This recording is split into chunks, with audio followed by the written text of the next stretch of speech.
నమస్తే గురుజీ. శ్రీమాత్రే నమః. శ్రీమాత్రే నమః. గురుజీ, ఫస్ట్లీ నేను థ్యాంక్ యూ చెప్పాలనుకుంటున్నాను. నేను మిమ్మల్ని అప్రోచ్ అయినప్పుడు జస్ట్ 450 సబ్స్క్రైబర్స్. అంటే అంత తక్కువ ఉండి మీరు అంత బాగా రెస్పాండ్ అయినారు. మీరు ఓకే అని చెప్పకపోయింటే డెఫినెట్లీ నేను డిమోటివేట్ అయ్యేదాన్ని అనుకుంటాను. ఇక్కడ వరకు స్టార్ట్ అయ్యేది కాదనుకుంటా. సో ఫస్ట్లీ చాలా గ్రేట్ఫుల్గా ఉన్నాను. థ్యాంక్ఫుల్. సో అండ్ నాది మదర్ టంగ్ కన్నడ. సో తెలుగులో ఏమన్నా మిస్టేక్ అనిపిస్తే ఏమి తప్పుగా అర్థం నాకు చేసుకోవద్దండి. అర్థమయ్యేంత వరకు ఏం పర్లేదు, లిజనర్స్ కూడా అర్థమైతే చాలు. భాష అంతగా ముఖ్యం కాదు, భావం. మీకు భాషలో బాగా పాండిత్యం ఉన్నగా భావం లేకపోతే ఇంట్రెస్ట్ ఉండదు చూసి వాళ్ళకు కూడా. True. బాగానే మాట్లాడుతున్నారు. ఓకే. గురుజీ, మీది స్పిరిచువల్ జర్నీ ఎలా స్టార్ట్ అయింది? మీకు చిన్నప్పటి నుంచే ఇంట్రెస్ట్ ఉండేదా లేదా తర్వాత డెవలప్ అయిందా? ఒకసారి మీ స్పిరిచువల్ జర్నీ ఎక్స్ప్లెయిన్ చేయండి. అది long story in a short word అంటే కష్టం. ఒక్కొక్కళ్ళు ఒక్కొక్క పర్పస్ కోసం పుడతారు. మీరు ఒక పర్పస్, ఈ కెమెరామెన్ ఒక పర్పస్, ఈ డైరెక్టర్స్ ఒక పర్పస్. ఎందుకు పుట్టేమో తెలిసేటప్పటికి జీవితం అయిపోతుంది, ఏ పర్పస్ అనేది. నాకు వెనక్కి తిరిగి చూసుకుంటే నా చిన్నప్పటి నుండి కూడా ఈ పర్పస్ కోసమే పుట్టిన్నానేమో అని ఇప్పుడు అనిపిస్తుంది. ఎందుకంటే at the age of 3.5 years నాకు ఆ స్పిరిచువాలిటీ అంటే మా అమ్మ నేర్పించింది, ఇప్పటికీ నాకు గుర్తు. But I was normally kid. కాలేజీకి మామూలుగా అందరు స్టూడెంట్ లాగా వెళ్ళడం, క్లాస్ కట్ చేయడం, సినిమాలకు అన్నీ చేసాం. కాకపోతే బ్యాక్గ్రౌండ్లో నాకేదో కావాలి అన్న డిజైర్ మాత్రం ఉంది. దానివల్లే at the age of 25 my guruji Shri Amritanandanath Saraswati entered my life. ఆయనే వచ్చారు నా దగ్గరికి. వచ్చి నేను ధవళేశ్వరం ఉన్న ప్లేస్లో ఉన్నప్పుడు నీకు మంత్రం ఇస్తాను చేస్తావా అన్నారు. Is a rare occasion. సాధారణంగా అందరూ గురువును వెతుక్కుంటూ వెళ్తారు. నా కండిషన్లో నా అదృష్టము పూర్వజన్మ సుకృతం గురువు నా దగ్గరకు వచ్చి మంత్రం ఇస్తా అన్నారు. కానీ ఆ టైంలో నాకు బాగా అహంకారం, ఇప్పుడు లేదని కాదు, చాలా తక్కువ ఉంది అనుకుంటాను, అప్పుడు విపరీతంగా ఉంది. ఆయన ఇచ్చిన మంత్రం చాలా చిన్నది. సరే ఇవ్వండి అన్నాను, చెప్పారు. నేను చేయలేదు 6 months దాకా. మళ్ళీ వచ్చారు, చాలా చేసేవా అంటే లేదని చెప్పాను ఆనెస్ట్గా.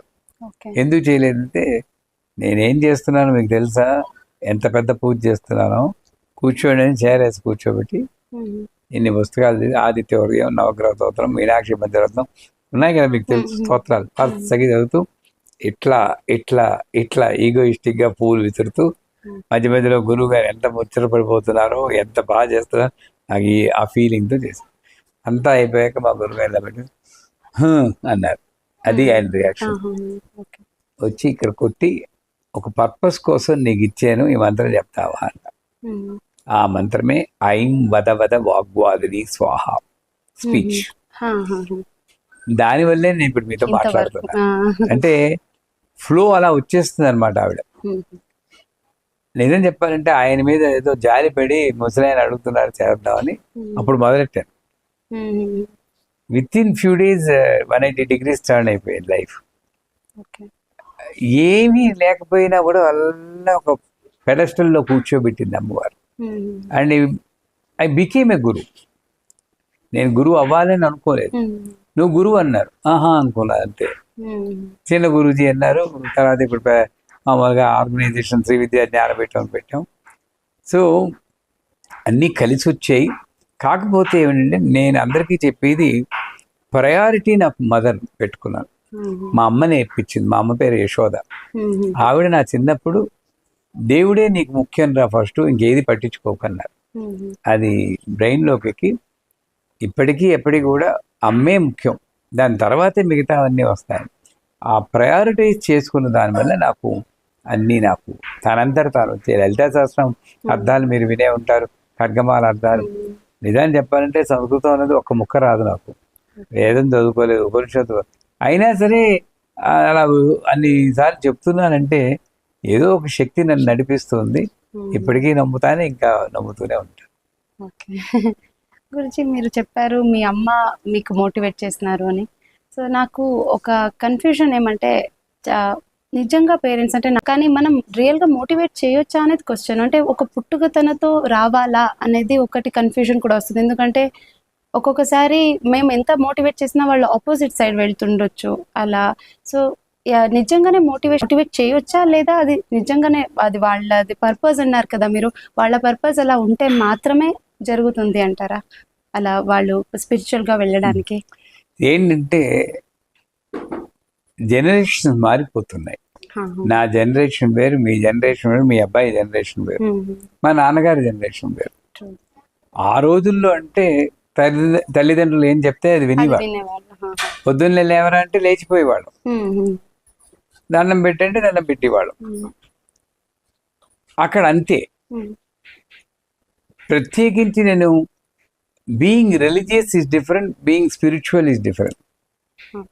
బీయింగ్ రిలీజియస్ గానే మనం తయారు చేయగలం. బీయింగ్ స్పిరిచువల్ అనేది సొంతంగా వాళ్ళంతటా వాళ్ళు, అంటే ఒక తత్వం, వాళ్ళ క్యారెక్టర్ని మారడం, అవన్నీ కూడా వాళ్ళ ఓన్ సాధన వల్ల వస్తాయి. రిలీజియస్ అంటే ఈ పొద్దున పూజ చేయి, దీపం చూపించు, అభిషేకించి, ఇది రిలీజియస్. దానికి ఫస్ట్ మా అమ్మగారు పొద్దున్నే 3 గంటలు వేసేవారు, మొబైల్లో చదువుకుంటూనే ఉండేవారు లలిత సహస్రం. అది చూసి నేను నేర్చుకున్నాను. పిల్లలు ఎన్వైరన్మెంట్ వల్ల నేర్చుకుంటారు. ఇప్పుడు తల్లిదండ్రులు 6 గంటలకు 7 గంటలకు లేస్తూ నా పిల్లవాడి పెందరాలు లేవాలంటే లేవరు. తల్లిదండ్రులకి నిజమైన భక్తి, ప్రేమ దేవుడి మీద ఉంటే వాళ్ళని చూసి వీడు నేర్చుకుంటారు. మొక్కుబడిగా ఏదో పూజ చేస్తూ మధ్య మధ్యలో మాట్లాడుతూ ఉంటే ఇది ట్రాష్, దీనిలో ఏం లేదు, వేస్ట్ చేస్తున్నారు టైం అని వాళ్ళకి మనం రాంగ్ ఇన్ఫర్మేషన్ ఇస్తున్నాం. అంచేత పిల్లలు మోటివేట్ అవ్వలేదు అంటే తల్లిదండ్రులే బాధ్యత, దాంట్లో సందేహం లేదు. ఇంకోటి ఏంటంటే, భగవంతుణ్ణి పిల్లలకి ఒక స్నేహితుడిగా చూపించాలి, ఫ్రెండ్. మీరేం చేస్తున్నా, మనం పూజ చేస్తున్నప్పుడు మా అబ్బాయి వచ్చి అమ్మ నాకు అది కావాలి అని ఏదో నైవేద్యం, థట్ ఉండు పూజ ఉంది నేను తినకూడదు అంటాడు. అంటావా లేదు? వాడికి ఆకలేసి అడుగుతున్నాడు, నేనేం చేయాలి? బాబా తిను అని ఆ భగవంతుని, కృష్ణుడిని తలుచుకును, అమ్మవారిని తలుచుకును, మా కావలిస్తే మంత్రం చెప్తూ ఓం భోర్భోదేవ అని మంత్రం చెప్పి ఓం అని నైవేద్యం తినిపించండి. ఇది వేరు, ఈ విగ్రహం వేరు, ఈ విగ్రహం వేరు అనుకోవడం నేను చేసిన తప్పు. అప్పుడేమవుతుంది, ముందు నీకు పెట్టను అంటే దేవుడు మీ కోపం, వీడి వల్ల కదా నాకు అసలు అమ్మ దూరం అయిందని ఓ విలన్లా తయారవుతాడు. నాస్తికుడిని తయారు చేసింది మనమే బాధ్యత. 100% దానికి బదులు ఇది వాడికి పెట్టాం అనుకోండి, ఆహా ఇక్కడ రోజు వస్తే నాకు దొరుకుతుందని 10 మంది వస్తారు, 4వసారి నువ్వు కూర్చోరా ఇది అయ్యేదాకా పెడతానంటే కూర్చుంటాడు. సో ఆ గ్రాడ్యువల్ ట్రాన్స్ఫర్మేషన్ రాకుండా మనం వాళ్ళు క్వశ్చన్ అడిగితే దానికి సమాధానం చెప్పి నాలెడ్జ్ నా దగ్గర ఉండాలి. ఎంతమంది దేవుళ్ళు ఎందుకు, బొట్టు ఎందుకు పెట్టుకోవాలంటే మన దగ్గర సమాధానం ఉందా? పెట్టుకోవాలంతే, మాట్లాడకు అంటూ ఉంటాం అహంకారంతో. వాడు మారడు. ఒరే ఇక్కడ పెట్టుకుంటే నీ దృష్టి, అందరి దృష్టి ఇక్కడికి వెళ్తుంది, నెగిటివ్ అనేది రాదు, ఇది ఆజ్ఞాచక్రం, ఇక్కడ థాట్ ప్రాసెస్ ఉంటుంది, దాన్ని రెడ్ కలర్ ఫిల్టర్ చేస్తుంది, దాంట్లో పసుపు ఉండితే ఆస్పిషియస్నెస్ వస్తుంది, పెద్దవాళ్ళందరూ పెట్టుకున్నారు నేను పెట్టుకున్నాను అని ఒక లాజికల్గా వాడికి చెప్పగలిగితే మోటివేట్ అండ్ ఆటోమేటిక్గా వాడు వస్తాడు. మనం చెప్పలేకపోవడం మన అవివేకం, మన అజ్ఞానం. అంచేత పిల్లలు తర్వాత మనకి పిల్లలు ఇలా అయిపోవాలి అలా అయిపోవాలని మనం పెద్ద ఒపీనియన్ పెట్టుకోకూడదు. ఎందుకంటే ట్రూత్ ఏమిటంటే, వాడు మీ పిల్లవాడు అవ్వండి, అమ్మాయి అవ్వండి, వాడు ఒక జీవి. ఆ జీవి మీ కడుగును పడింది, ఆ జీవి ఒక కర్మతో పుట్టింది, ఆ కర్మ వాడు అనుభవించాల్సిందే. పండిత పుత్ర సొంటహ అంటారు. అంటే పండితుడి కొడుకు పండితుడే అవ్వక్కర్లేదు, జడ్జి కొడుకు జైల్లో ఉన్నవాడు కూడా మనం చాలాసార్లు చూసాం, అవునా కదా? ఆటో డ్రైవరు కూతురు chartered accountant all India first వచ్చింది, చేపల పట్టు అని కొడుకు కలెక్టర్ అయ్యాడు. ఇవన్నీ చూస్తే ఏమైంది మీకు అర్థమవుతుంది? మోటివేషన్ నేను చేయట్లేదు, వాడి కర్మ వల్లే వస్తుందని, అవునా కదా? కానీ దాన్ని అసిస్ట్ చేయడానికి నేను ఎన్వైరన్మెంట్. నా యొక్క హ్యాబిట్ తోటి వాడిని కొంచెం వరకు ఐడియలిస్టిక్ గా ఉండాలి. You should be an idealistic parent. మీరు శాంతంగా ఉండాలి, అరవకూడదు, స్వార్థం చూపించకూడదు. వాడికి ఏమనిపిస్తుంది, ఇక్కడేమో బొమ్మ అని పూజ చేసి పక్కన వాడి మీద అరుస్తుంటే చేసేం ప్రయోజనం, నేను అలాగే ఉన్నాను, నువ్వు అలాగే ఉన్నావు, ఇదో వేస్ట్ అని అనుకోడు. 100% సో నేను వాడిని మోటివేట్ చేయాలంటే ఇది చేసినందువల్ల నాకు ఈ మార్పు వచ్చిందని వాడు ప్రూఫ్ చూపించాలి. అమ్మా ఎంత శాంతం అమ్మా, ఎలా ఉండగలుగుతున్నా అంటే రోజు పూజ చేస్తున్నాను కదరా, అదే వస్తుంది శాంతం అనాలి. అప్పుడు వాడికి ఒక రోల్ మోడల్గా మీరు తయారవుతారు. అంచేత మోటివేషన్ అన్నది ఒక ఎయిమ్ పెట్టుకోకుండా మీ ఓన్ క్యారెక్టర్ చేత మీరు వెళ్తూ ఉంటే, నేను చెప్పినట్టు దేవుణ్ణి ఒక ఫ్రెండ్ కింద వాళ్ళకి చూపించగలిగితే ఆటోమేటిక్గా అందరూ బాగుపడతారు. అండ్ ఇప్పుడు మళ్ళీ నెక్స్ట్ ఏమంటే మీరు చెప్పినారు బొట్టు గురించి ఇట్లా మాట్లాడినారు ఒక ఎగ్జాంపుల్. నాకు ఒక క్వశ్చన్ ఉండేది. ఎట్లా అంటే ఇప్పుడు అమ్మవారిని పూజించే వాళ్ళు అంటే శ్రీ విద్యాపాత్లో ఉన్న వాళ్ళు ఎవరైనా కానీ కుంకుమ పెట్టుకుంటారు. అదే రెగ్యులర్గా శివుని పూజించే వాళ్ళు అందరూ విభూతి పెట్టుకుంటారు. ఇది ఒక జస్ట్ ఒక ట్రెడిషన్స్ వల్ల ఏమైనా రిచువలిస్టిక్గా ఏమైనా వచ్చిందా, లేదా నిజంగా దాంట్లో ఏమన్నా డిఫరెన్స్ ఒక సిగ్నిఫికెన్స్ ఏమైనా ఉందా దాంట్లో అని ఒక క్వశ్చన్. అన్ఫార్చునేట్లీ ఈ స్పిరిచువాలిటీ ఎలా తయారైందంటే బీజేపీ జెండా వేరు, కాంగ్రెస్ జెండా వేరు, ఇంకోళ్ళ జెండా వేరు, వాళ్ళ కండువా వేరు. ఇది కాదు అసలు. మీరు గంధమే పెట్టుకుంటారా, విభూదే పెట్టుకుంటారా, కుంకుమే పెట్టుకుంటారా, అది ఏం చెప్తుంది? భగవత్ స్వరూపం అర్ధనారీశ్వర స్వరూపం అంటుంది. విష్ణువుని చూసినా అర్ధనారీశ్వరు, మనకి అర్ధనారీశ్వరు అంటే శివుడే చూపిస్తున్నారు పురాణంలో కూడా, తప్పది. విష్ణుమూర్తి అర్ధనారీశ్వరుడే, శివుడు అర్ధనారీశ్వరుడే, బ్రహ్మ అర్ధనారీశ్వరుడే, మీరు అర్ధనారీశ్వరే, నేను అర్ధనారీశ్వరే. ఎందుకంటే నా right side male energy, left side female energy, ఇడా పింగళ సుషుమ్న నాడులు. దీనివల్ల నాకు ఆ తత్వం వస్తుంది. అంటే దాన్ని బ్యాలెన్స్ చేయడానికి నేను కుంకుమ పెట్టుకోవచ్చు, విభూతి పెట్టుకోవచ్చు. కానీ మనకేంటంటే పురాణాల్లో శివుడు విభూతి దాల్చాడు అని చెప్పడం, విష్ణుమూర్తి గంధం పెట్టుకున్నాడు, అమ్మవారు కుంకుమ పెట్టుకున్నారు అంటే, సో వాళ్ళని చూస్తే ఇలా పెట్టుకోవాలి అని అనుకుంటున్నాం మనం. నిజానికి నేను అందుకే గొడవ లేదని 3 పెట్టేసుకున్నాను. నేను 3 పార్టీలకు చెందినవాడిని. అంచేత అది ఏవి సింబాలిక్ కాదు. ఇది ఒత్తినే ఏంటంటే నన్ను నేను ప్రొటెక్ట్ చేసుకోవడానికి నేను పెట్టుకునే ఒక ఉపాధి. మీరు స్పిరిచువల్ కాకపోయినా, రిలీజియస్ కాకపోయినా ప్రతి ఒక్కడు ఇక్కడ బొట్టు పెట్టుకోవాలి. ఎందుకంటే నేను మిమ్మల్ని చూడగానే నా దృష్టి అక్కడికే వెళ్తుంది. వెళ్ళగానే నా మనసులో ఏదైనా వేరే ఆలోచనలు కూడా దాన్ని ఫిల్టర్ చేయడానికి ఇక్కడ ఒక ఫిల్టరింగ్ మెకానిజం ఉండాలి. ఆ ఫిల్టరింగ్ మెకానిజమే red coloured turmeric powder. Turmeric పసుపులో ఉన్నటువంటి ఆస్పిషియస్ సౌభాగ్యం నన్ను రక్షిస్తుంది. రెడ్ కలర్లో ఉన్న రిపెలింగ్ పవరు ఈ నెగిటివ్ ఎనర్జీ ఏదైనా ఉంటుంది. ప్రతి ఒక్క నేను అమెరికాలో జాన్సన్లో పనిచేసినా కూడా పెద్ద కంపెనీలో ఈ బొట్టు పెట్టుకునే వెళ్ళాను. కానీ అక్కడ ఉన్న వాళ్ళు మరి ఇండియన్స్ ఎంతమంది బొట్టు పెట్టుకుంటున్నారు ఇప్పుడు? మొగాళ్ళ సంగతుల్ని ఆడవాళ్ళే పెట్టుకోవట్లేదు కదా, వాళ్ళకి తెలియట్లేదు. అక్కడ ఉంటే నేను బొట్టు పెట్టుకోకూడదు. సో దానికి ఈ బొట్టుకి నీ పార్టీకి సంబంధం లేదు. మీరు ఏ దేవుడిని పూజినా, అందుకనే శనీశ్వరుడు పూజిస్తే ఆయిల్ మరకలు ఉంటాయి. ఇవన్నీ ఒక ట్రెడిషన్ వల్ల వచ్చింది కానీ శాస్త్రం కాదు. బేసిక్గా ఏంటంటే నీ నుదుటిని ఏదో ఒక అలంకారం ఉండాలి. అది గంధమైనా సరే, విభూదైనా సరే, కుంకుమైనా సరే, ఇంకోటైనా సరే, ఏదో ఒక అలంకరణ పెట్టుకోవాలి. అంతేకాకపోతే దానికి మనం ఉపాసన చేసి అమ్మవారికి కానీ అయ్యవారికి కానీ, అమ్మవారిని పూజించినా అయ్యవారికి చెందుతుంది, అయ్యవారిని పూజించ. అందుకే శివాయ విష్ణు రూపాయ శివరూపాయ విష్ణవే విష్ణోచ్చ హృదయం శివ యథా శివ విష్ణు రేవం విష్ణుమయం శివ యథ అంతర్నమస్యామి తదామే సుధరాయిషి అంటుంది మంత్రం. అంటే శివుడికి విష్ణువుకి కూడా తేడా లేదంటుంది మంత్రం. అంటే నేను శివుని పూజిస్తే విభూతి పెట్టుకుంటా, విష్ణు పూజిస్తే గంధం పెట్టుకుంటా, అది తప్పే. రెండు ఒకటే. సర్వదేవ నమస్కారం కేశవం ప్రతి అంతా ఒకటికే చెప్తుంది. అంటే దీనికి దేవతకి సంబంధం.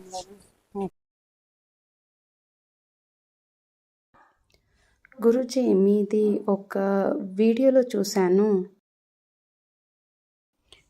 మీకు షోడశి మంత్రం ఇవ్వడానికి మీ గురుజీ 20 ఇయర్స్ పట్టింది. నేను ఎప్పుడూ ఎందుకు ఇవ్వలేదు నాకు అని అనుకోలేదు అని. అది చాలా ఇన్స్పైరింగ్ అనిపించింది నాకు. అంటే ఎప్పుడు మనకి క్వశ్చన్ ఉంటుంది, అంటే మనకి ఎందుకు ఇంత లేట్ చేస్తున్నారు, ఎందుకు నేను అంత కేపబుల్ లేనా ఇప్పుడు అనేది మనపైన మన డౌట్ కానీ లేదా డిమోటివేట్ అవ్వడం కానీ అలా యూజువలీ జరగచ్చు. అది చాలా మంచి క్వాలిటీ అనిపించింది. ఆ ఒక డిసైపుల్లో అంటే ఆ క్వాలిటీ ఒక డిసైపుల్లో ఉండాలా లేదా? అన్ని మంత్రాలు ఒకటే, ఉతినే ఏదో లెవెల్ అనుకుంటాం కానీ గణపతి మంత్రం చెప్పినా నువ్వు భక్తితో చేస్తే ఆ అమ్మవారే గణపతి రూపంలో వచ్చి నేను అనుగ్రహిస్తుంది. నేనేమనుకుంటున్నాను, ఈ మంత్రం కన్నా ఈ మంత్రం గొప్పది, ఈ దేవుడి కన్నా ఆ దేవుడు గొప్పడు అని పెట్టి అదేదో ఏం పెట్టుకుంటున్నాను. అసలు భవిష్యత్తు లేదు, ప్రజెంట్లోనే ఉండాలి. అంచేత నాకు నా వెనకాతలు వచ్చిన వాళ్ళందరికీ షోడశి ఇచ్చినా కూడా ఏముంది, అన్నీ ఒకటే, ఎప్పుడైతే ఇప్పుడు ఇస్తారు. నువ్వు ఓహో అని పెద్ద అనకూడదు, కానీ నాకు షోడశి ఇచ్చారని పొంగిపోలేదు నేను. కానీ నా గురువు గారు నన్ను శిష్యుడిగా యాక్సెప్ట్ చేశారని పొంగిపోయాను. అంతే, ఆ బిగినింగే నాకు ఆనందం. అంటే ఇప్పుడు నా శిష్యులకు కూడా నేను చెప్పేది ఏంటంటే, ఈ మంత్రం ఇస్తేనే గురువు గారు ఈ మంత్రం ఈ టైంలో ఇవ్వాలి, దీన్ని పెట్టుకుని అనకూడదు. కానీ మిగతా కొంతమంది డైరెక్ట్గా నేను పంచదశి ఇచ్చేస్తాను, 7 రోజుల్లో షోడశి ఇచ్చేస్తాను అని ఒక వ్యాపార దృష్టితో వెళ్తున్నారు. మా గురువు గారైనా ఎవరైనా సరే అమ్మవారి యొక్క అనుజ్ఞతోటే ఏదైనా జరుగుతూ ఉంటుంది. మేబీ నాకు ఇంకా టైం రాలేదు ఆ మంత్రం చెప్పడానికి. అన్ని మంత్రాలు ఒకటే అయినా ఆ మంత్రం చెప్పడానికి నాకు టైం రాలేదనుకున్నాను. అంటే ప్రతి డిసైపుల్ను గురువు దగ్గరకు ఉన్నప్పుడు, పూర్వకాలంలో గురుకులంలో చేరితే 2 ఏళ్ళు అసలు వాళ్ళు ఏం చెప్పేవారు కాదు, బట్టలు ఉతకడం అంతే కదా, ఆ పశువుల్ని తేవడం. మరి ఈ కాలంలో పెడితే ఏమనుకుంటారు అసలు? మామూలుగా ఒక నెల చెప్పబోయేటప్పటికే గురువు గారు కమర్షియల్ అని చెప్పి యూట్యూబ్లో కమెంట్ చేస్తున్నారు. ఆ రోజుల్లో ఉన్న డెడికేషన్ అది. మౌనంగా ఉన్నా కూడా గురువు దగ్గర ఉండడమే నా ఉపాసన అనుకోగలిగితేనే మీ యాక్చువల్ సాధన ఉంటుంది.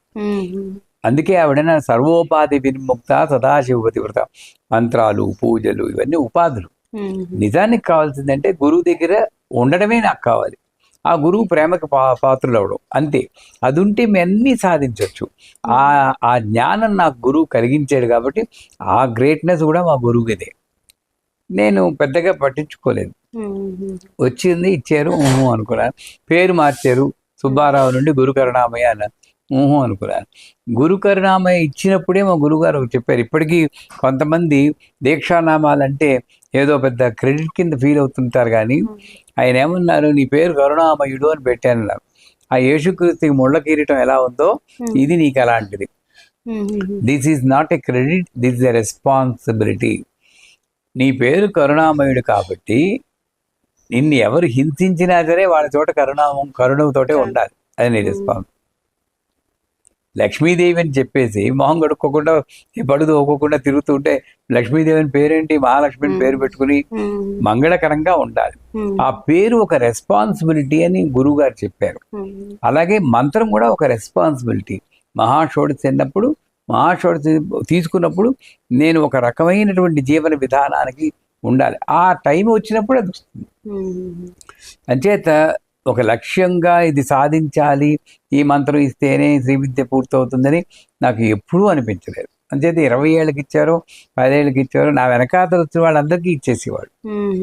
మా పీఠంలోనే కొంతమందికి మహాషోడశి పంచదశి ఇచ్చేసాం, కొంతమందికి నా దగ్గర పనిచేస్తున్న జస్వంత్ అన్న కుర్రాడు, అతను ఏమీ మాడ్యూల్ అటెండ్ అవ్వలేదు. ఓ రోజు పని చేసుకుంటుంటే నాకు ఎందుకు ఆ అబ్బాయికి పంచదశి ఇవ్వాలని, నా కూర్చో పంచదశి ఇస్తాను. అసలు గణపతి బాల శ్యామ వార ఏమీ లేకుండా పనిచేసి డైరెక్ట్ ఇక్కడ ఉంది అంత. అది నీ గ్రహించినప్పుడు ఈ తాపత్రయం ఉండాలి. ప్రతి ఒక్కడికి లక్ష్యం ఉండొచ్చు, మంచి ఉన్నతమైన మంత్రం నేర్చుకోవాలి, మంచి పూజ చేయాలి అని నేర్చుకోవచ్చు. అది ఎప్పుడు వస్తుందో make a wish and leave it. లేకపోతే నీ ప్రజెంట్లో వచ్చి చాలా విషయాలు మీరు ఎంజాయ్ చేయలేరు, అనుభవంలోకి తెచ్చుకోరు. ప్రతి ఒక్కరు ఒక లక్ష్యం పెట్టుకుని వదిలేయాలి. ఇప్పుడు కోరిక అయినా సరే, ఒక పూజ చేస్తున్నాం అంటే ఏదో ఒక కోరిక కోసం ఆ కోరిక ఒకసారి అనుకోవాలి అమ్మవారికి, అమ్మ నాకు ఉద్యోగం లేదు, ఉద్యోగం కోసం నేను చేస్తున్నాను తల్లి గణపతి పడాలి అంతే. ఒకసారి చెప్తే ఊరుకోవాలి. మనం ఏం చేస్తున్నాం ప్రతిరోజు ఉద్యోగం కోసం ఉద్యోగం కోసం అని చెప్తుంటే అవి నిజంగానే కోపం వచ్చింది. ఎరా నా మీద నీకు ప్రేమ లేదా, ఉద్యోగం కోసమే చేస్తావు నువ్వు, నేను ఇవ్వను అంటుంది. అంచేత ఒకసారి చెప్పి తర్వాత మనం పూజ మీదే ఫోకస్ పెడితే అన్ని పూజలు ఫలిస్తాయి, అన్ని మంత్రాలు ఫలిస్తాయి, కలియుగంలో కూడా ఫలిస్తాయి. ఫలించలేదు అంటే నా లోపం కానీ మంత్రలోపం కాదు. మంత్రం ఎప్పుడు పనిచేస్తుంది. నా దృష్టి ఉద్యోగం మీద ఉంటే మంత్రం పనిచేయదు, నా దృష్టి మంత్రం మీద ఉంటే అన్ని ఉద్యోగాలు నా దగ్గరకు వస్తాయి. నాకు అలాగే వచ్చింది. మళ్ళీ గురుజీ, భక్తి అనేది ఇప్పుడు మంత్రంలో ఎస్పెషల్లీ బీజ మంత్రంలో దానికి ఒక మీనింగ్ ఉండదు అంటారు, జస్ట్ సౌండ్స్ అంటారు. సో దాంట్లో అది ఎలా, ఫస్ట్ థింగ్ ఎలా వర్క్ అవుతుందని, ఇంకోటి ఏమంటే నెక్స్ట్ అది భక్తి లేకుండా మనం చెప్తే అది వర్క్ అవుతుందా లేదా, ఎందుకంటే దాంట్లో ఒక భావం లేదు అంటున్నారు.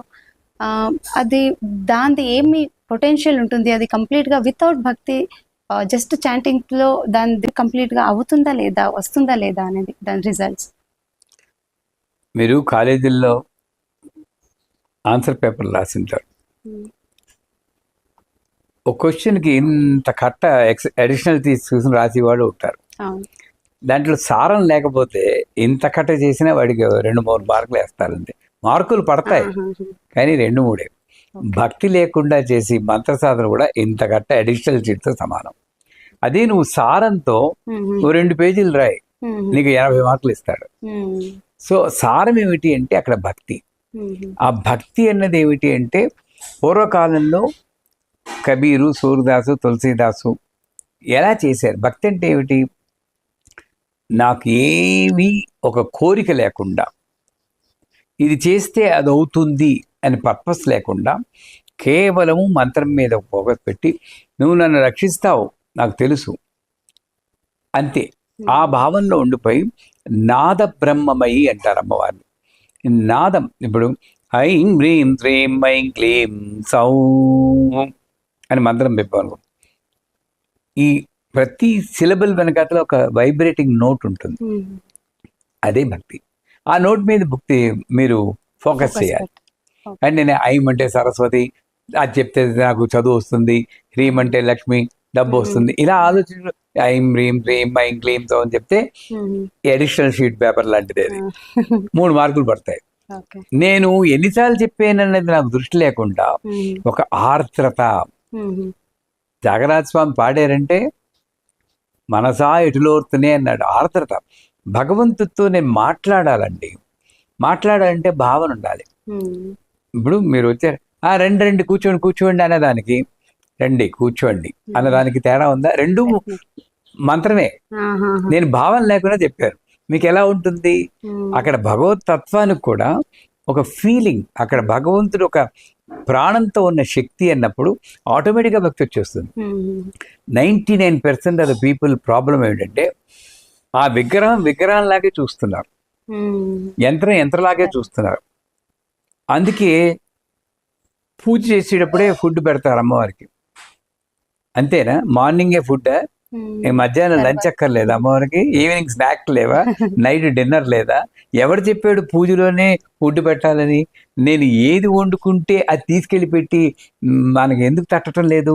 అమ్మవారు అక్కడ ప్రాణంతో ఉంది అంటే నేను మసాలా దోశ వేసుకుంటే మసాలా దోశ ఫస్ట్ తీసుకెళ్ళి అమ్మవారు చూపిస్తాను తినవే అని. ఇది భక్తి. నేను బీజాక్షరాల ఏమిటి అర్థం తెలిసిందా? నాకేం తెలిసింది? మూఢభక్తి. ఆ కన్నప్ప ఏం చేశాడు? పంది మాంసం పెట్టాడు, నోటితో పుక్కిలించి ఉమ్మాడు, కంట్లో రక్తం వస్తే కాలు తీసి ఇలా పెట్టాడు. అందువల్ల ఆయన విగ్రహాన్ని తల మీద పెట్టుకున్నాడు శివుడు. గోపురం పైన ఉంటాడు భక్త కన్నప్ప. శ్రీశైలం వెళ్ళేది, మన కాళహస్తి వెళ్తే ఆయన కనబడేటట్టు ఈయన చక్రం ఉంటుంది. అంత వాల్యూ ఇచ్చాడు. అదేంటి? ఆ సరెండర్. అక్కడ ప్రాణశక్తి మీరు చూడాలి. 99% ప్రాణశక్తి చూడమండి. పూజలు ఏదో మెకానికల్గా చేస్తున్నాం. అందువల్ల భక్తి అంటే నాకు డెఫినేషనే లేదు. భక్తి అంటే నా ఇంట్లో అమ్మ, నాకు ఒక తల్లి తండ్రి అలా ఉంటారు, నాకు ఫ్యామిలీ మెంబర్ కింద.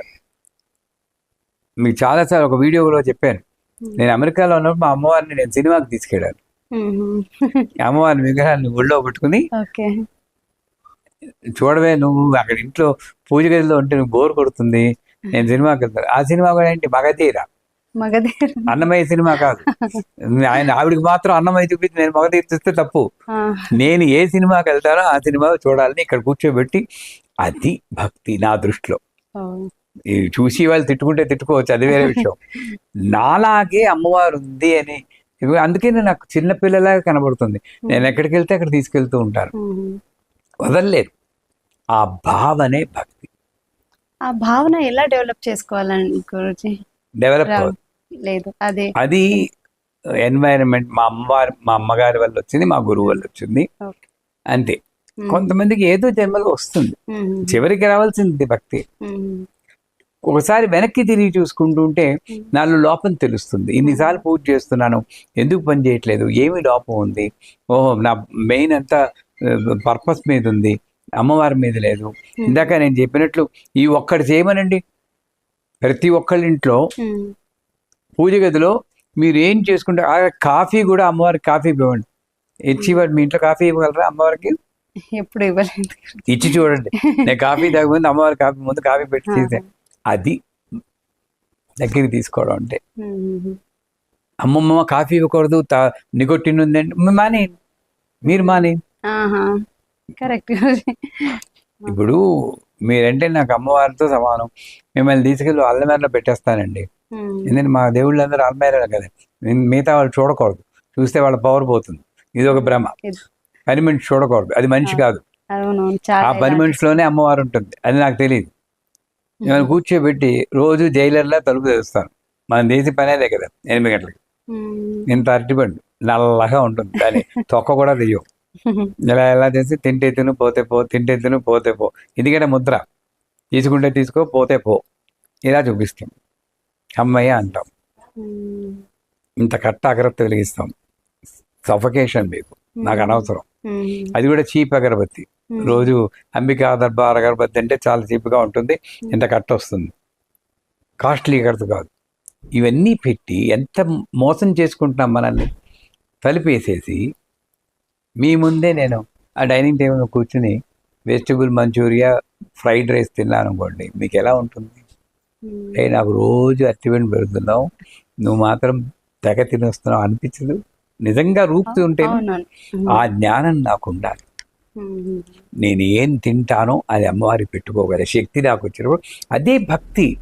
భక్తి అంటే డెఫినేషన్ ఏంటంటే, నీలా నువ్వు అమ్మవారిని చూసుకోవాలి, అంతే. టిష్యూ పేపర్తో అమ్మవారిని తొడవకూడదు అభిషేకం చేసాక. నువ్వు టిష్యూ పేపర్తో తుడుచుకుంటావా? మంచి టవల్ వచ్చేస్తావే. ఏదైనా ఒక పూజకి బట్ట కొనాలంటే షాపుకి వెళ్తే అమ్మవారు బట్టలు కొనాలంటే, దేనికండి? పూజకండి, మీకండి? పూజకేలేండి, ఇలా చెప్తారు. కేవలం పూజకండి, చాలా మంచిది ఇవ్వండి అమ్మవారికి, అది భక్తి. ఎంతమంది చేస్తారు? పూజ అంటే ఒక చీప్ క్వాలిటీ, పూజకేనండి. ఆయిల్ కూడా పూజకి అంటే చీప్ క్వాలిటీ. ఏ మంచిది మంచి వాళ్ళది. ఇవన్నీ మనం చేసుకుంటే అదే భక్తి, అంతకన్నా లేదు. నాకన్నా ఇంకొంచెం హైయర్ పెడెస్టల్లో పెడతాను అమ్మవారిని. ఒక పర్వాన్ని వండేది దాంట్లో జీడిపప్పులు అన్ని వేసి మనం తిరుపతి ప్రసాదంలో చేయగలిగితే అది భక్తి. నేను మాత్రం ఇక్కడ అన్ని లాగిస్తాను, ఆవిడ మాత్రం త్వరగా అయిపోతుందని ఏదో రవ్వలో పంచదార వేసి తిను అంటే, ఇది భక్తి ఎక్కడైంది? సో భక్తికి డెఫినేషన్ అంటే నాలా నన్ను అమ్మవారిని చూసుకోవడమే భక్తి.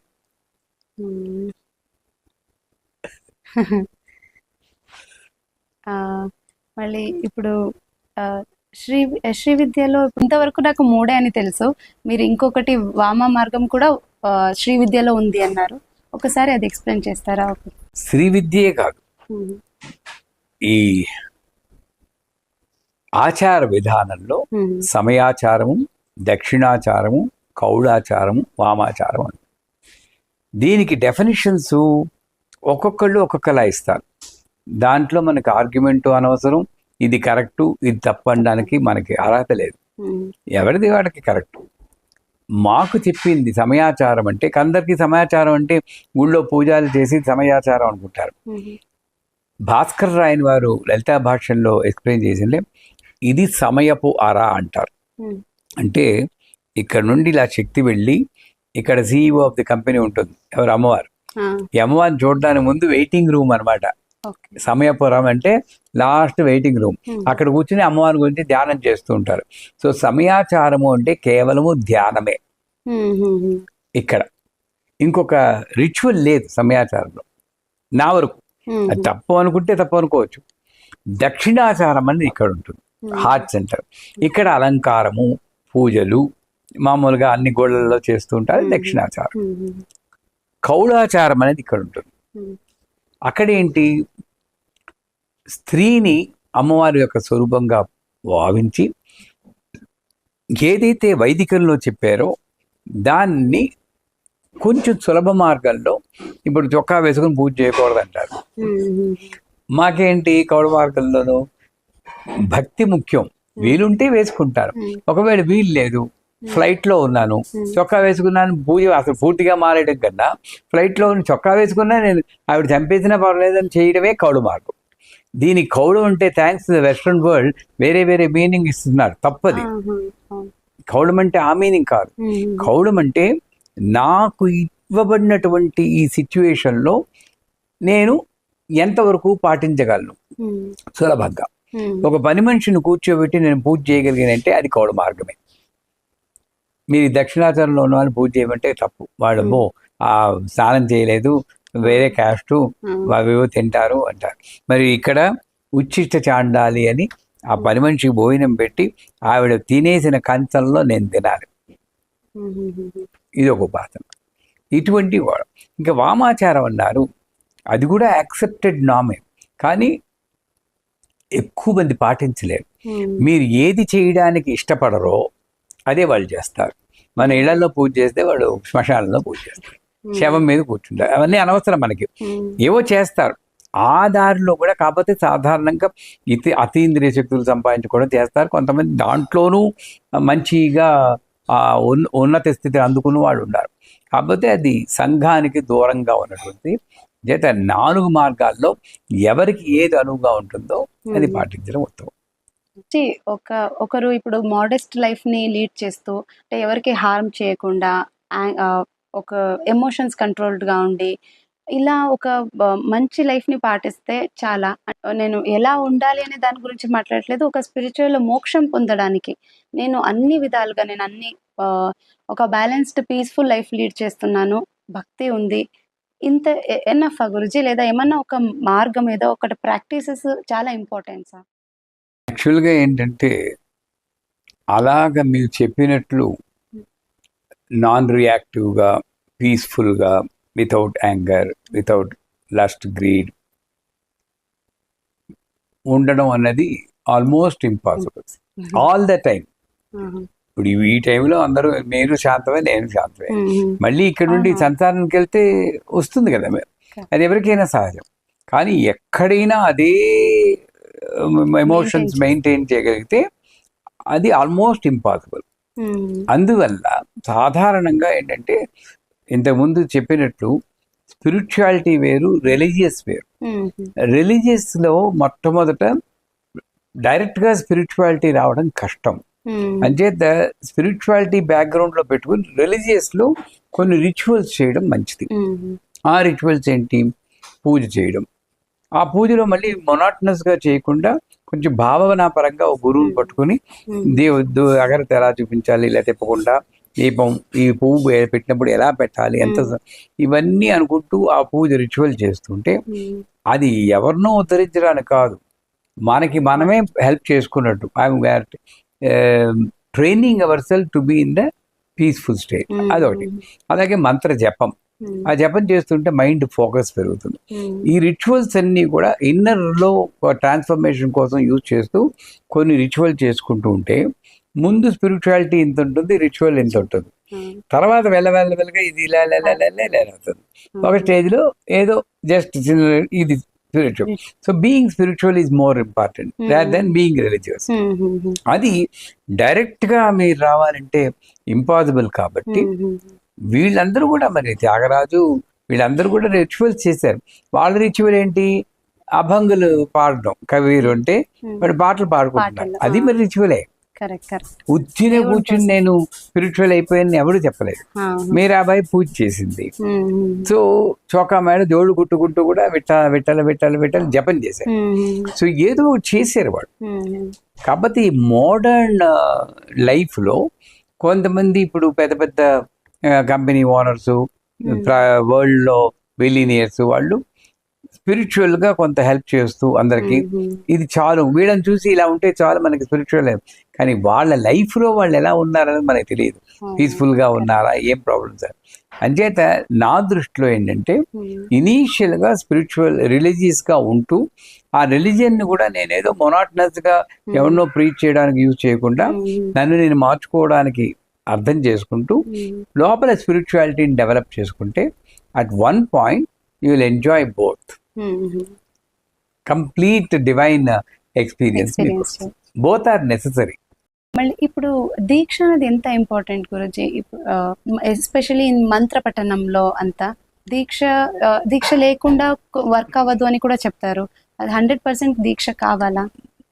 ఇప్పుడు ఏకలవ్యుడు, ఆయనకి గురువు దొరకలేదు ఆ టైంలో, ఎక్కడో ఉన్నారు, ఆ పాసిబిలిటీ లేదు. కాబట్టి ఆ గురువునే కరుణించుకుంటూ ఏకలవ్యంలో దీక్ష తీసుకోకుండానే విద్య నేర్చుకున్నాడు.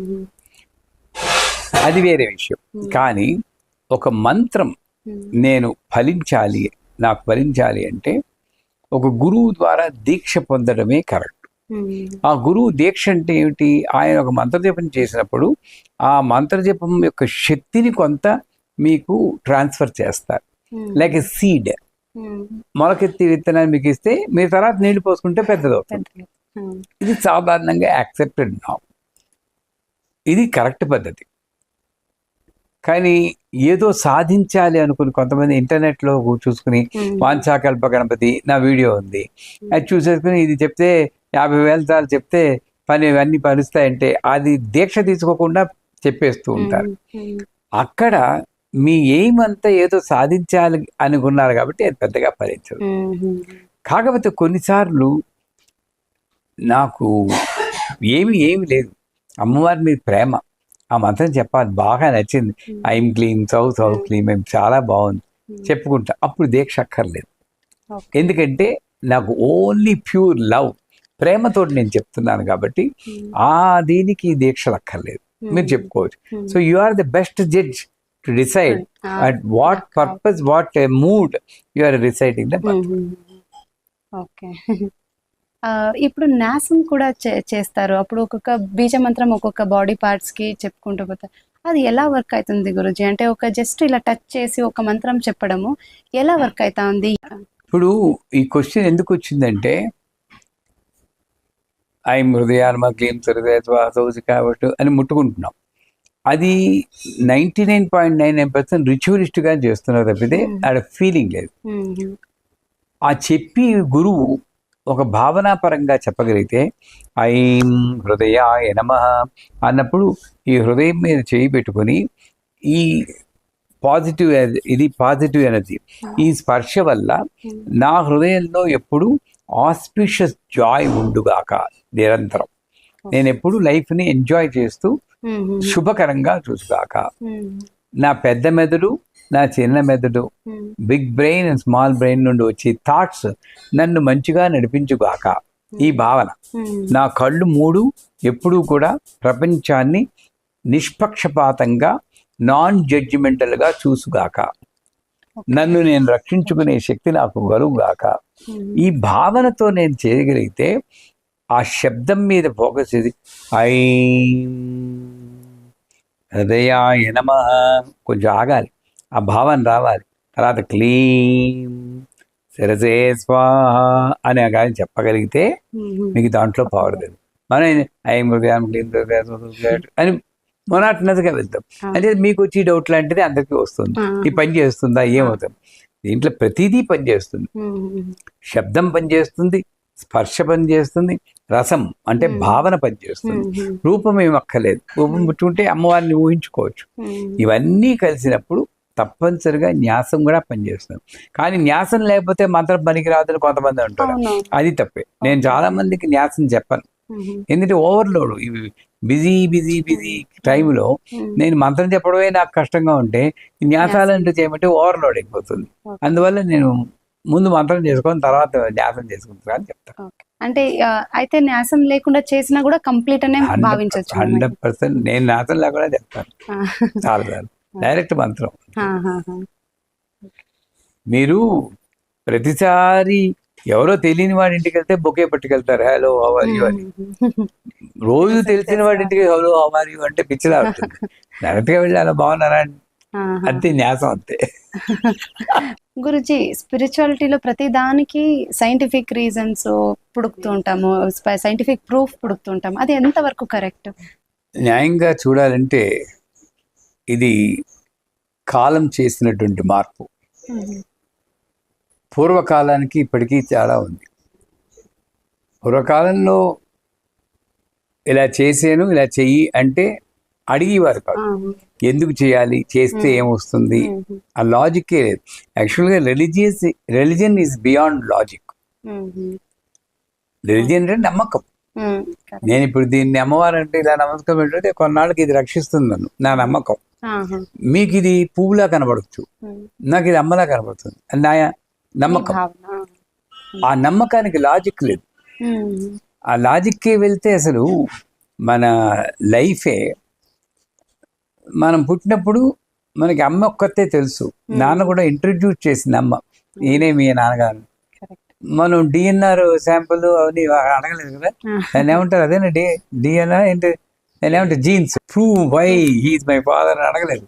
నా జీవితమే నమ్మకంతో స్టార్ట్ అయ్యింది. ఫిజికల్ గా ఉన్న మదర్కే నేను ప్రూఫ్ అడగలేదు, అక్కడ ఉన్న వాడికి నేను ఎందుకు ప్రూఫ్ అడగాలి, ఇంత పవర్ఫుల్ వాడికి. సో అలాగని కొన్ని మూఢనమ్మకాలలాగా ఏదో ఒకటి, ఇది ట్రెడిషను, వీడియో ఎదురొస్తే అది బ్యాడ్గా ఉమ్మను, ఇట్లాంటివన్నీ మూఢనమ్మకాలు. ఇవన్నీ తోసిపారేయాలి. భగవత్ సంబంధమైనటువంటి రిచువల్స్ అన్నీ కూడా 16 ఉపచారాలు అంటే ధ్యానం, ఆవాహనం, ఇది ఎందుకు చేయాలి అంటే దానికి లాజిక్ ఉంది. But some times God is beyond logic.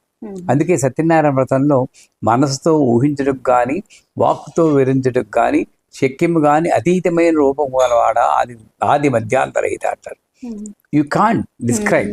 ఇప్పుడు సైనైడ్ రుచి లాంటిది భగవంతుడు. Can you, what is the taste of cyanide? Before you tell the taste you are out. Nobody can describe. So దానికి లాజిక్ లేదు. అంటే అన్ఫార్చునేట్ కలియుగంలో ఇట్లా రావడం. అందుకే మన పూజల్లో కూడా కృష్ణుడు చేశాడు, శమంతకుడిని తెచ్చుకున్నాడు, పోయిన అపవాదుని పోగొట్టుకున్నాడు, ధర్మరాజు చేశాడు అని రెఫరెన్స్ ఇస్తున్నారు పూజల్లో కూడా. ఈ పూజ వాళ్ళు చేశారు. అన్ఫార్చునేట్లీ అది కూడా అనవసరమే. రెఫరెన్స్ ఎందుకు? ఇది చెయ్యి అంటే చెయ్యాలి, కానీ వాళ్ళు చేస్తే ఇది బ్రాండ్ అంబాసిడర్స్ ఆ వీళ్ళు. కాల్గేట్ టూత్ పేస్ట్ కాదు కదా ఇది, పూజ. అది దానికి లాజిక్ ఉండకూడదు. కానీ కలియుగంలో తయారైంది మనకి. సో మన వరకు మనం, మన అమ్మ చెప్పింది, మన నాన్నగారు చెప్పారు, మన ఋషులు చెప్పారు, ఆ నమ్మకం. వాళ్ళు మనకన్నా ముందున్నవారు, వాళ్ళ జీవితాన్ని చూసిన వాళ్ళు.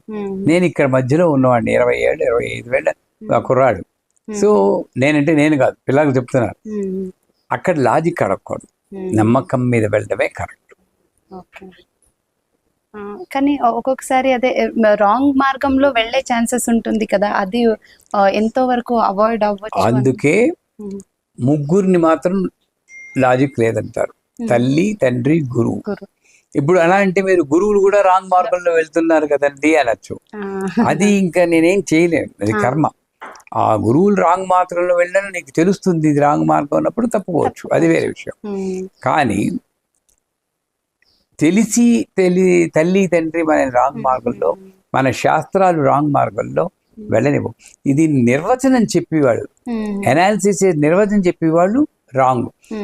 ఇప్పుడు ఒకటి, ఆడవాళ్ళు హోమం చేయకూడదు చెప్తున్నారు, అది రాంగ్. చెయ్యక్కర్లేదు అనేది కరెక్ట్. శాస్త్రంలో చెయ్యక్కర్లేదన్నారు. ఎందుకు? ఆడవాళ్ళకి సర్టన్ క్వాలిటీస్ ఉంటాయి, శాంతము, ఓర్పు, నిబంధన రహిత ప్రేమ, అన్కండిషనల్ లవ్, ఇవన్నీ ఉంటేనే లేడీ. ఫామ్ లో ఉంటే కాదు, తత్వం. అది ఉన్నప్పుడు నీకు ఎందుకు హోమాలు? అహంకారం పోగొట్టుకోవడం హోమం. నీకు అహంకారం ఉండకూడని వాళ్ళే స్త్రీ అన్నప్పుడు స్త్రీలు చేయక్కర్లేదు. దాన్ని వీళ్ళు మార్చి స్త్రీలు చేయకూడదు, స్త్రీలు రుద్రం చదవకూడదు, పురుష సూక్తం చదవకూడదు. ఎందుకంటే పురుష సూక్తం, నువ్వు స్త్రీ, అక్కడ జెండర్ పెట్టేస్తున్నాడు. పెట్టి స్త్రీని ఓన్లీ వంటకు మాత్రమే. ఇది తప్పు. ఇలాంటి మనం పాటించకూడదు. కానీ భగవంతుని దృష్టిలో ఈ పూజ ఇలా చేయాలంటే నమ్మకం మీద వెళ్ళడమే. కానీ పాలు ఎందుకు పోయాలి అభిషేకం, దాని బదులు పేదవాళ్ళకి పంచితే 10 మంది బాగుపడతారు కదా, ఇలాంటి లాజిక్లు వస్తాయి. అలాంటప్పుడు వీడు పంచుతున్నాడా? అన్నవాడు పంచడు. అన్నవాడు తన ఆస్తిలో ఒక సగ భాగం పేదవాళ్ళకి దారం పోయాలి. నువ్వు అక్కడ పోసినప్పుడు లాజిక్ కోసం వారితే అది తప్పది. అక్కడ ఒక మహాశక్తి, ఆ శక్తిని సాటిస్ఫై చేయడానికి కొంత రిచువల్స్ ఉంటాయి. దానివల్ల నేచర్లో ఇంబ్యాలెన్స్ తగ్గి వర్షాలు పడి ఇక్కడ నువ్వు 10 మందికి పాలు పోస్తే అక్కడ ఆ అభిషేకం వల్ల కొన్ని కోట్ల మందికి ఆహారం దొరుకుతుంది. నమ్మకం, లాజిక్ లేదు అక్కడ. అది కరెక్ట్. భక్తిలో లాజిక్ పుడకకూడదు అయితే. అట్లే ఇప్పుడు ఆడవాళ్ళ గురించి మాట్లాడినారు. స్పిరిచువాలిటీలో ఆడవాళ్ళకి ఏమైనా లిమిటేషన్స్ ఉన్నాయా? అంటే ఇప్పుడు పీరియడ్స్ది కానీ అది ఒక లిమిటేషన్ అంటారు కొంతమంది. అది కాకపోయినా ఈవెన్ స్పిరిచువాలిటీలో మన మైండ్ స్టెబిలిటీ అనేది చాలా ఇంపార్టెంట్. అంటే కాన్సన్ట్రేషన్, స్టెబిలిటీ. సో దాంట్లో ఇప్పుడు అమ్మాయిలకి హార్మోనల్ ఇంబ్యాలెన్సెస్ అంతా చాలా జరుగుతూ ఉంటుంది. సో అది ఏమైనా లిమిటేషన్స్ అవుతుందా, లేదా అది పాజిటివ్గా మనం తీసుకోవచ్చా? అంటే ఎస్పెషలీ ఎమోషన్స్లో. ఇప్పుడు ఇది కూడా అగైన్ కాలాన్ని బట్టే. పూర్వకాలంలో లైఫ్ స్టైల్ వేరు, ఇప్పుడు లైఫ్ స్టైల్ వేరు. పూర్వకాలంలో కంబైన్డ్ ఫ్యామిలీస్ ఉండేవి, అగ్రహారాలని ఉండేవి. మీకు తెలుసు విలేజ్.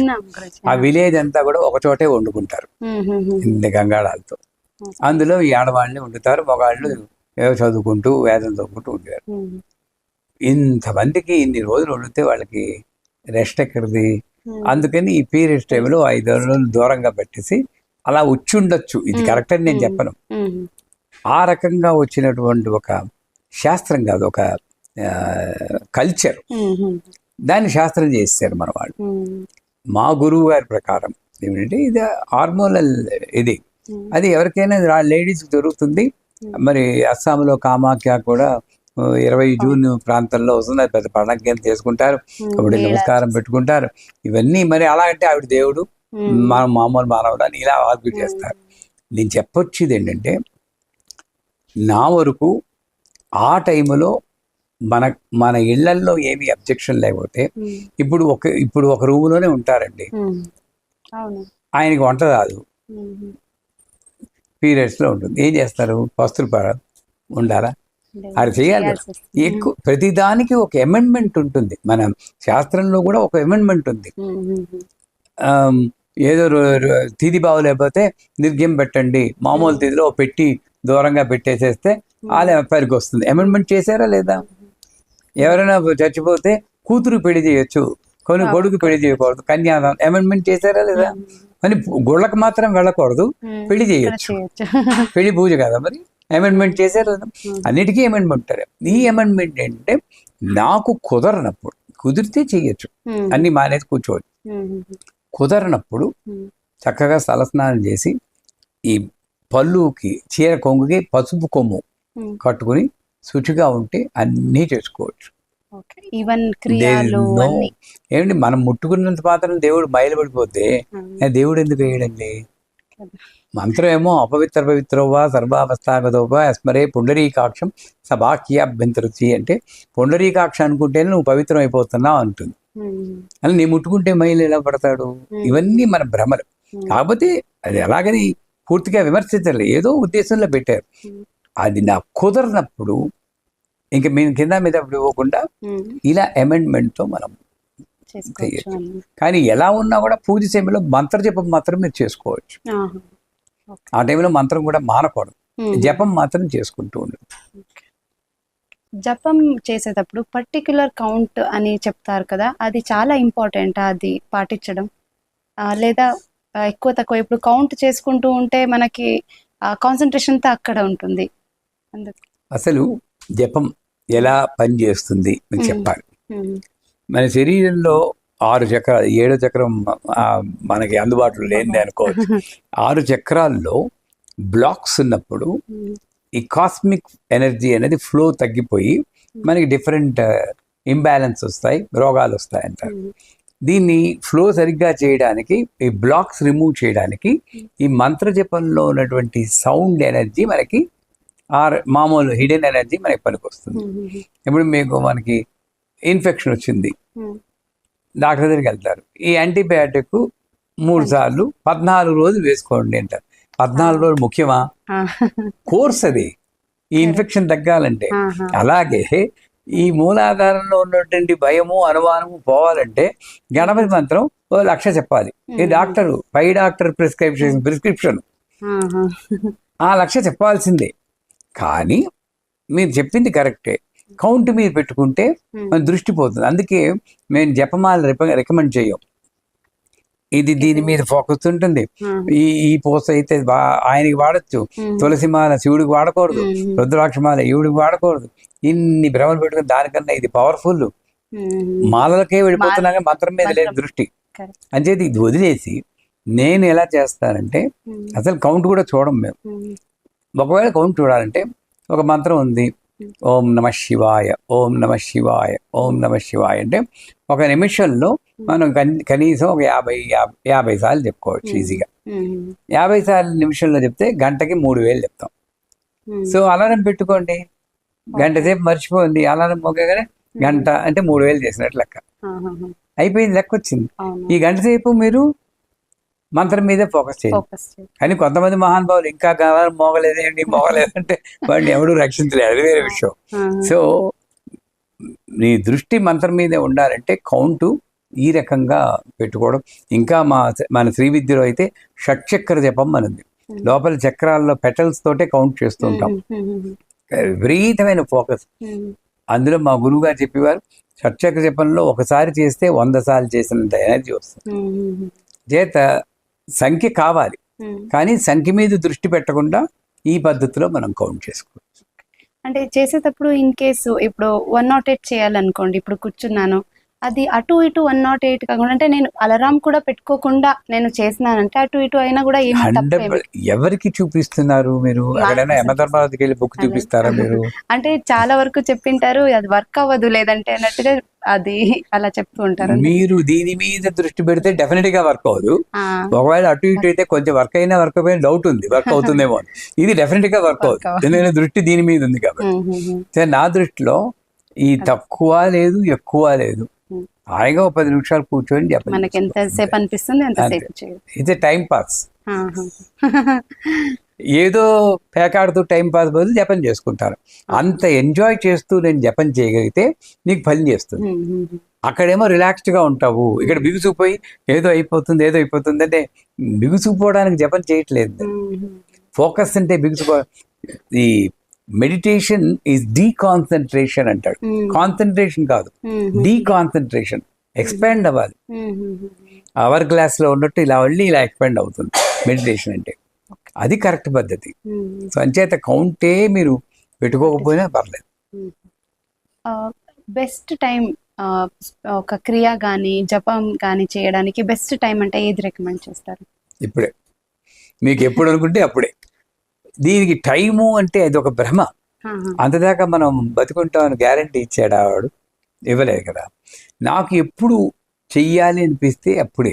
నేనేమనుకుంటున్నాను, 5 గంటలకు జపం చేయాలి అని అలారం పెట్టుకుని నిద్ర వచ్చినా సరే జపం చేయాలి అనుకుంటూ జపం చేయడం కన్నా హాయిగా నేను జపం చేయలేకపోతున్నానే అని తపన వచ్చి అయ్యో నేను జపం చేసి తీరాలి. ఇప్పుడు నేను పూజ చేస్తున్నా అంటే పూజ చేయకపోతే ఉక్కిరి పిక్కిరి అవుతాను నేను, నాకు ఊపిరి ఆడదు. ఫ్లైట్లో ఉన్నా కూడా ఏదో చదువుకుంటూనే ఉంటాం. ఆ రకంగా నువ్వు అది లేకపోతే నేను ఉండలేనన్న దృష్టితో చేసుకున్నప్పుడు ఎప్పుడైనా పర్వాలేదు. కానీ మన వాళ్ళు ఈ టైంలో బాగుంటుందంటే కరెక్టే, ఈ టైంలో చేస్తే మంచిదే. కానీ నీకు అక్కడ శ్రద్ధ భక్తి ఫోకస్ ఉండాలి. ఉన్నప్పుడు మధ్యాహ్నం అయినా ఇప్పుడు భోజనం చేసి కూర్చున్నాం, భోజనం చేసినా పర్లేదు, అన్నం తింటే పనికిరాదు, ప్యాంట్ వేసుకుంటే పనికిరాదు, అలా దీని ఈ పనికిరాదు వద్దు ఇలా నెగిటివ్ వైపుకి వెళ్తున్నాం. కానీ ఎప్పుడు చేయాలి అని ఎవరు చెప్పట్లేదు. నేను నాకు ఎప్పుడు మనసు, అందుకే సర్వకాల సర్వావస్థలు యందు జపించదగిన వాడు భగవంతుడు అంటాడు. సాయంకాలం జపం చేయమని చెప్పట్లేదు, సర్వకాల సర్వావస్థలు యందు. అంచేత జపానికి టైం అంటూ లేదు, నాకు ఎప్పుడు దృష్టితో వస్తే అప్పుడు చేయడం కరెక్ట్. తర్వాత ఏమంటే చాలా మోటివేషన్ ఉంటుంది మనకి చేయాలనేది అంతా, కానీ ఎక్కడో ఒక చోట డిమోటివేట్ అవుతుంటాము, లేదా ఒక లేజినెస్ ఉంటుంది. దీని అందరికి ఏమి రూట్ కాజ్ ఏమి, తర్వాత ఎలా మనము దాన్ని తొలగించుకోవచ్చు, ఆ లేజినెస్ కానీ ఆ మోటివేషన్ ఎలా రప్పించుకోవచ్చు అని. మంచి క్వశ్చన్ అడిగారు. మనకి తెగ నమ్మకం ఉంది, 70 ఏళ్ళు బతుకుతాం, 40 ఏళ్ళు బతుకుతామని నమ్మకం. అది కొంచెం బ్యాలెన్స్ అవ్వాలంటే కాశీ వెళ్ళి హరిశ్చంద్ర ఘాట్లో వరుసకి శవాల దహనం అవుతూ ఉంటుంది, ఆడ కూర్చుని చూడాలి. రేపొద్దున్న నా బాడీ కూడా అక్కడ దహనం అవుతుందని తెలియాలి. నెక్స్ట్ చచ్చిపోతే ఏమవుతుంది అని నాకు దృష్టిలో ఉండాలి ఎప్పుడు. ఒక్క సెకండ్ నాకు టైం ఇవ్వడు భగవంతుడు. అప్పుడు ఆ భయం ఉంటుంది, నేను మంచి చెయ్యాలి అని. ఇది లేకపోయినప్పుడే మోటివేషన్ లేదు, చేద్దాం అంటే. అదే ఇల్లు అంటుకుంటుంది అనుకోండి, ఆ దద్దాలనే నీళ్ళు అనుకోడుగా, పరిగెడతాడుగా. ఇక్కడ ఇల్లు అంటుకుంటుంది, నీకు కనబట్టం లేదు. అంచేత ఈ సిస్టమ్ డెవలప్ అవ్వాలంటే, నేను చాలాసార్లు వీడియోలో కూడా చెప్పాను, అప్పుడప్పుడు గుడికి వెళ్తున్నట్టే అప్పుడప్పుడు శ్మశానానికి కూడా వెళ్ళి శవదహనం చూడాలి. అప్పుడు కానీ మనకి భ్రమ పోదు. నేను 40 ఏళ్ళు ఉంటాను, 70 ఏళ్ళు ఉంటాను, భయం ఉండాలి. రేపు పొద్దున్న నేను చచ్చిపోతే నేను వెనక్కి తిరిగి చూసుకుంటే నేను చేసిన మంచి పని ఏదైనా ఉందా అంటే 0 అనిపించకూడదు. ఈ భయం ఉండాలి నాకు. అలా ఉన్నప్పుడు నేను ఎప్పుడు పుణ్యకర్మలే చేయడానికి చూస్తాను. నేను ఎప్పుడు ఉన్న దీంట్లో 10% నీది కాదంటారు. మీ టైములో మీ డబ్బులో 10% నీది కాదు. అంటే రోజులో 2 గంటలు నువ్వు జపమో పూజో ఏదో చేయాలి, మంచి పని చేయాలి. చేస్తున్నాం మనం. 5-6 గంటలు సినిమాలు చూస్తాం, కబుర్లు చెప్తాం, వాట్సాప్లు చూస్తాం. ఒక్క 2 గంటలు నువ్వు పూజ చేయరా అంటే అబ్బో 2 గంటలు అంటాం. ఎప్పుడు వస్తుంది ఈ భయం శ్రద్ధ అంటే, రేపు పొద్దున్న శ్మశాన వైరాగ్యం అంటారు. ఎవరైనా పోతే అంతేనండి ఎప్పుడు పోతావు కాస్త మొక్క అంటాడు. దహనం ఇంటికి రావడం అమెజాన్ ప్రైమ్ వీడియో చూస్తూ ఉంటాడు వీడు. ఎక్కడ పోతుంది అది వైరాగ్యం? ఇది నిలబడాలి అంటే సదా అది మననం చేసుకుంటూ ఉండాలి. రేపు పొద్దున్న ఇవన్నీ కావు, నేను చేసింది, నేను జీవిగా నేను చేసిందే నన్ను రక్షిస్తుంది. ఆ భయం మనకి ఉంటే ఎప్పుడు మోటివేషన్లో. నాకు నిద్ర, నాకు పొద్దున్న 4:30 తర్వాత నేను పడుకుంటే చీ అనిపిస్తుంది. ఎందుకు పడక? అసలు ఎంత నిద్ర కావాలో అంతే నిద్ర, ఒక 5-6 గంటలు ఉంటే సరిపోతుంది. దాని తర్వాత నేను కుంభకర్ణులా నిద్రపోతుంటే 8-9కి ఎలాగా శాశ్వత నిద్ర ఎలాగా రాసిపెట్టింది మనకి. ఇక్కడ నిద్రపోతే ఆ టైం అంతా నేను వేస్ట్ చేసినట్టే. ఆవులు అవన్నీ కూడా మనం చూసి అనుకుంటుంటే, ఒరే అదృష్టవశాత్తు మనిషి జన్మ ఎత్తావు, ఇప్పుడు నిద్రపోతున్నా నువ్వు, నాకు కానీ నీ జన్మ ఇస్తే తప్పకుండా నేను ఏదో జపం ఏదో చేసుకుంటూ ఉంటాను, మనకు అర్థం అవదు. అందువల్ల నాకు ముందు నేను లేకపోతే ఏమవుతుంది అన్న భయం ఉంటే ఈ మోటివేషన్ పోవడం అస్సలు. Thank you so much Guruji మా ఛానల్కి వచ్చినందుకు. ఇంకా మేము మరీ కొత్త టాపిక్స్తో మళ్ళీ కలుద్దాం అనుకుంటున్నాను. Thank you so much.